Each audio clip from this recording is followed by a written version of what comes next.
तो दोस्तों पाकिस्तान के अंदर इतना बड़ा धमाका बलूचिस्तान में हुआ है कि आप सोच भी नहीं सकते।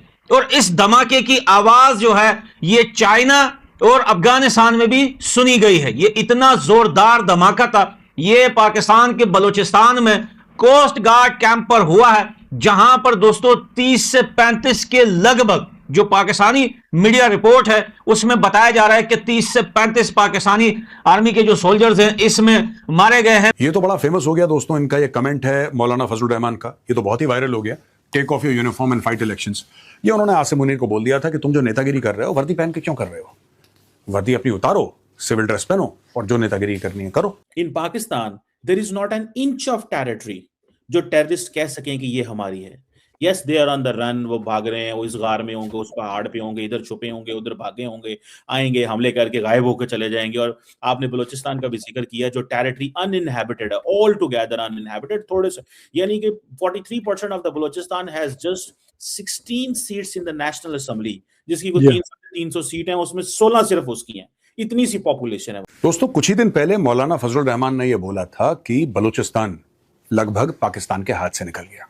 वो गलत नहीं बोल रहे थे, ठीक है, पॉलिटिशियन हैं, पॉलिटिकल स्पीचेस देते हैं, पॉलिटिकली कलर्ड स्पीचेस देते हैं, वो सारे पॉलिटिशियन करते हैं। आसिम मुनीर भी ऐसी बात करता है। लेकिन पाकिस्तानी मीडिया 30 से 35 एक्सेप्ट कर रहा है, लेकिन अगर कोस्ट गार्ड में हुआ है तो भाई इसके अंदर तो बहुत सारे लोगों के जान जाने का खतरा हो सकता है। ये वो पाकिस्तान है जो पाकिस्तान के अंदर कुछ होता है तो वो अफगानिस्तान के ऊपर इल्जाम लगाता है, तो वो इंडिया के ऊपर इल्जाम लगाता है। और ये वो पाकिस्तान है जो सऊदीया से डिफेंस डील करके कहता है हम आपकी जो है हिफाजत करेंगे, हम आपको जो है प्रोटेक्ट करेंगे, लेकिन ये अपने देश को बचा नहीं पा रहा। दोस्तों इस धमाके के पीछे एक रीजन है। कुछ दिन पहले पाकिस्तान बलूचिस्तान में महारंग बलोच के नाम से जो लेडी थी, जो वो तहरीक चला रही थी, बलोचों की आवाज उठा रही थी, उसे जो है उम्र कैद की सजा दी गई थी और उसे हमेशा के लिए जेल में डाल दिया गया है। जिसके बाद बलूचिस्तान के उन फाइटर्स ने कहा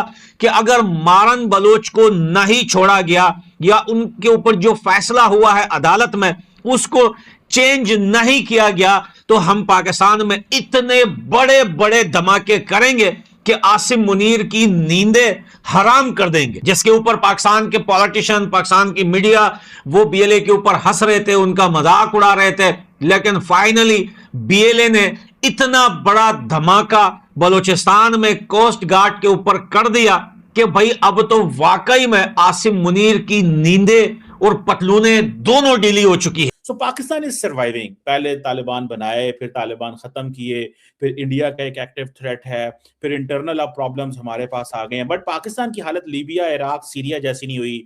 फाइनेंशियल शॉक से भी बाहर निकल आता है। ग्रेट पार मतलब रीजन में इंडिया की डोमिनेंस भी नहीं करने दी आज तक। और अपने बॉर्डर के ऊपर 25 साल पहले तालिबान बने, ग्रेट पार कंपटीशन हुआ, फिर चले गए। और अब हमारे बॉर्डर के ऊपर अमेरिकन $7 अरब का असला भी छोड़ गए हैं।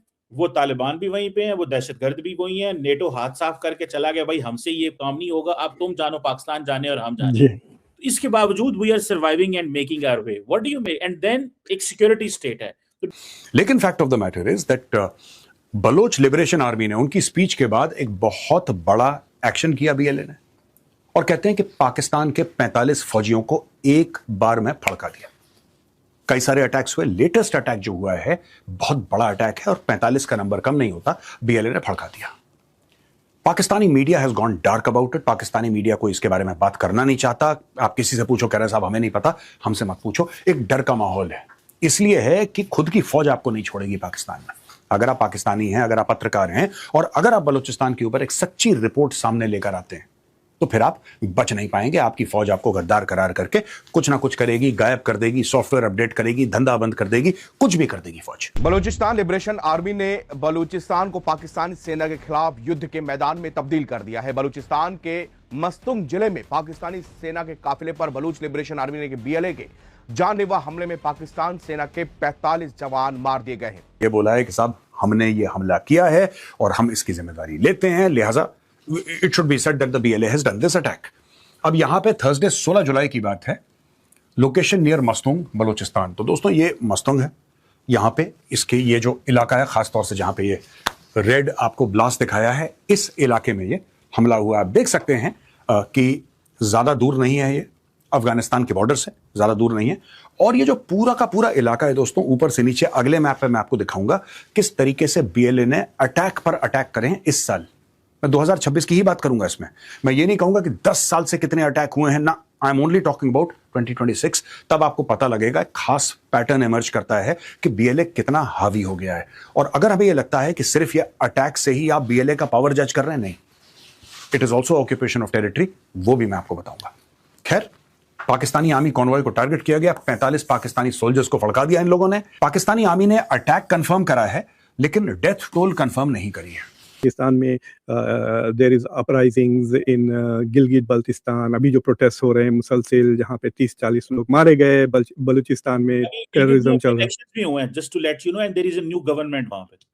हाँ, yeah I know all of that. What I am trying to say कि इंडिया में काफी चर्चा चल रहा था कि there is a lot of uncertainty going on Khyber. तो ये जो 3 प्रोविंसेस है, बलूचिस्तान, केपीके, और जो आपका ये, this is not even a province ना, जो गिलगित बल्तिस्तान, और जिसको आप आज़ाद कश्मीर कहते हैं, इंडिया में उसको पाक ऑक्युपाइड कश्मीर कहते हैं। तो वो इलाका जो है, it is not even actually a province, it is, आप लोग उसको ट्रीट करते हैं as an independently autonomous governed province.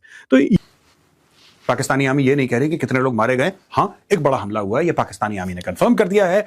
और बलूचिस्तान लिबरेशन आर्मी का स्पोक्स पर्सन है जियान बलोच, उसने बोला है कि हां ये बीएलए ने करा है अटैक।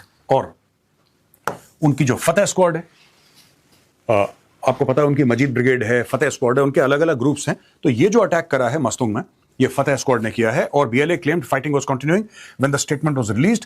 अभी भी जब ये स्टेटमेंट रिलीज करा था, लड़ाई चल रही थी। तो जो फतेह स्क्वाड है इनकी, या फिर इनकी जो और इनके जो ग्रुप्स हैं जो कि बीएलए के स्ट्रक्चर के अंडर आते हैं, इसमें से कई ऐसे ग्रुप हैं जो कि फिदायीन हैं। ये जाते हैं, ये अपने घर परिवार से फाइनल अलविदा कह के जाते हैं, और इस उम्मीद से जाते हैं कि ये वापस नहीं आएंगे।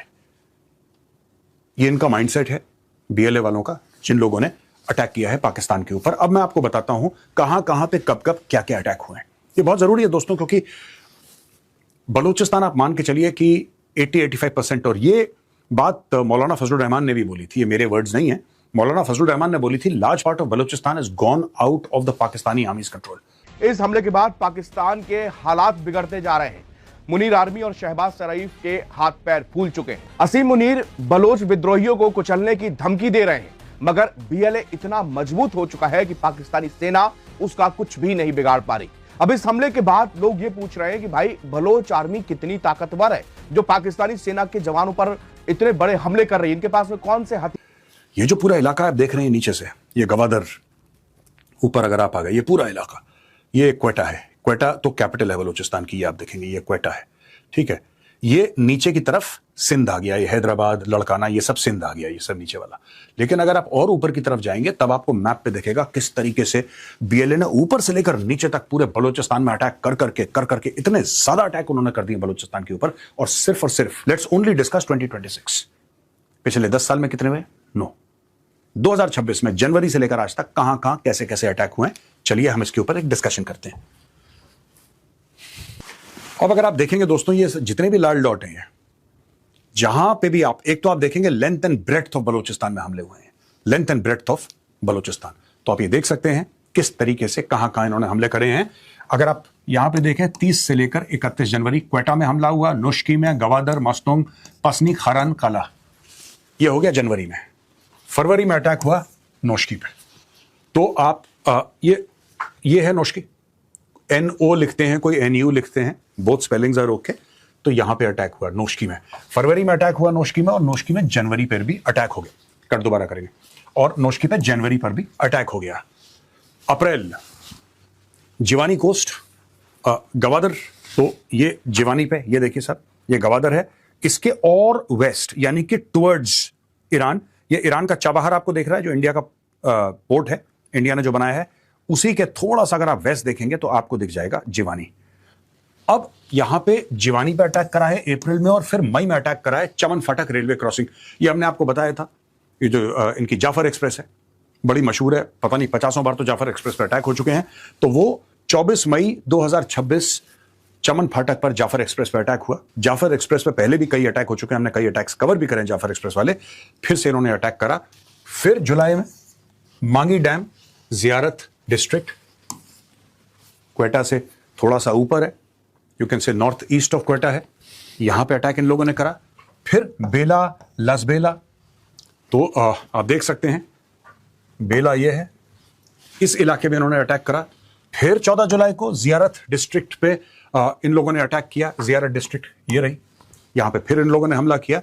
और 16 जुलाई मस्तूम, जिसके बारे में हम बात कर रहे हैं, तो मस्तूम में इन लोगों ने हमला कर दिया। सूत्रों ने बताया है कि घात लगाकर किए गए हमले के बाद पाकिस्तानी सेना ने फंसे हुए जवानों को निकालने के लिए, इलाके को सुरक्षित करने के लिए मस्तूम में गनशिप, हेलीकॉप्टर और भारी अतिरिक्त बल तैनात किया है। शुरुआती हमले के बाद जब सैनिकों ने इलाके पर दोबारा नियंत्रण करने की कोशिश की तो खुदोकुचा में सुरक्षा बलों और बीएलए लड़ाकों के बीच देर रात तक झड़पें होती रहीं। इमरान खान की पार्टी के नेता डॉक्टर शहबाज गिल ने पाकिस्तानी सेना पर फाइटर जेट से बमबार्डिंग करने के भी आरोप लगाए हैं। उन्होंने कहा कि बन्नू में पाकिस्तानी एयरफोर्स के फाइटर जेट्स ने एक कॉलेज पर बमबार्डिंग करके उसे तबाह कर दिया है। दावा किया गया इस कॉलेज के अंदर मिलिटेंट मौजूद थे, इसलिए एयर ऑपरेशन किया गया। उन्होंने कहा कि एयर स्ट्राइक अपने आप में हार मानने के बराबर है। बीएलए ने अपने प्रवक्ता जियान बलोच के जरिए एक बयान में दावा किया है कि उसके खास फतह स्क्वाड ने न सिर्फ सेना के काफिले पर घात लगाकर हमला किया, बल्कि इलाके की ओर आ रहे अतिरिक्त बलों को भी निशाना बनाया। ट्रंप आया तो इंडिया ने ये पहलगाम वाला हो गया। तो वी एग्जैक्टली नो कि जब भी अमेरिका के अंदर नई एडमिनिस्ट्रेशन आती है तो उसको कैसी लॉबीज पड़ती हैं और कि जी पाकिस्तान के बारे में क्या पॉलिसी बननी है। तो इस तरह तो एक तो हमारे साथ ये होती है, दूसरा हम खुद भी जालिम है। हमारे पंजाबी में एक शेर है, कुछ शहर के लोग भी जालिम सन, कुछ सानू मरन दा शौक भी सी। यानी कि कुछ शहर के लोग भी जालिम थे और कुछ हमें भी मरने का शौक था। तो वो हमारे इंटरनल प्रॉब्लम, सोशल कॉन्ट्रैक्ट के मसले, civil military problems, parliament strong नहीं स्ट्रांग, ये चीजें। तो जस्ट मैं इन दैट केस मैं ये नहीं कह रहा कि आपकी बात सही है डॉक्टर साहब, ये ऐसे ही है जो इंडिया के फॉर ऑफ ट्राइबल बेल्ट है। Balochistan is all tribal. If you will, आप सिर्फ वीडियोस देखें ना तो you will see this is tribal place. और ये तो भला हो चाइनीज का, जिन्होंने वहां इतने इतने बड़े सड़कें बना दी, ट्रैक बना दिए, ट्रांसपोर्टेशन की बहुत कुछ किया। केपी का प्रॉब्लम ये रहा है कि वो पूरी जिंदगी तजर्बागार रहा है। और अगर आ भी जाते हैं तो इंडिया का मुसलमानों का पॉपुलेशन बढ़ने वाला है, कम नहीं होने वाला है। That is another problem for India. India में फिर वो शायद बीजेपी शायद इलेक्शन ही ना जीते अगर पाकिस्तान से लाखों मुसलमान इंडिया में आ जाए। बट अगर हाइपोथेटिकली अगर ये डिस्टेबलाइजेशन हो, it will be massive war like situation जिसमें हजारों करोड़ों रेफ्यूजीज होंगे, जो दोनों मुल्क अफगानिस्तान और पाकिस्तान इंडिया ही आएंगे। And India will not be able to say we will not take refugees from a war zone. मतलब इंडिया का इंटरनेशनल स्टैचर बहुत गिर जाएगा if they refuse to take refugees.